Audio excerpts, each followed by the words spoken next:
In the general election, certainly, but in a Republican primary, where a certain percentage of the voters, somewhere between 30 to 35% in a Republican primary election, are still with Donald Trump, and he polls even higher than that among general Republicans, it doesn't necessarily hurt him if or until he receives a conviction. All of the indictments, all of the multiple charges against him, all the grand jury investigations, the tax charges, the guilty pleas by his employees have not pierced Donald Trump's sort of invincibility among a limited number of Republicans. However, I don't believe he'll be the nominee eventually, and I think he is not possible to be reelected as a nominee for the Republicans in the general election against Joe Biden or whomever else the Democrats put up.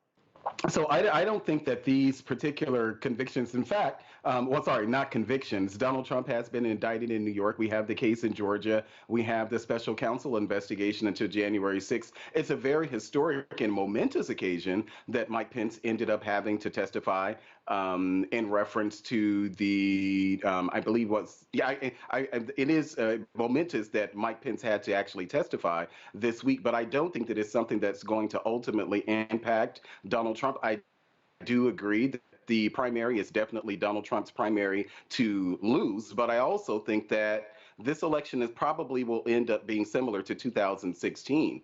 In any other election, Donald Trump would actually lose against a Joe Biden and probably any other Democratic presidential nominee. But I think that this election, particularly, Donald Trump actually does have a chance when you consider the unpopularity of Joe Biden. It was one thing before Joe Biden got in office that there was a lot of things about he would do as president. There was a lot of hope for what he would do, where the United States position is around the world, whether or not we're in intervening in foreign wars, all of those things that we didn't expect to happen in the Biden administration, they are happening now. So I do believe that Donald Trump does have a chance, in fact, a good chance to beat Joe Biden, particularly because his vice presidential nominee will be Kamala Harris, an equally unpopular vice presidential nominee. So this may be like 2016, where the unexpected ends up happening.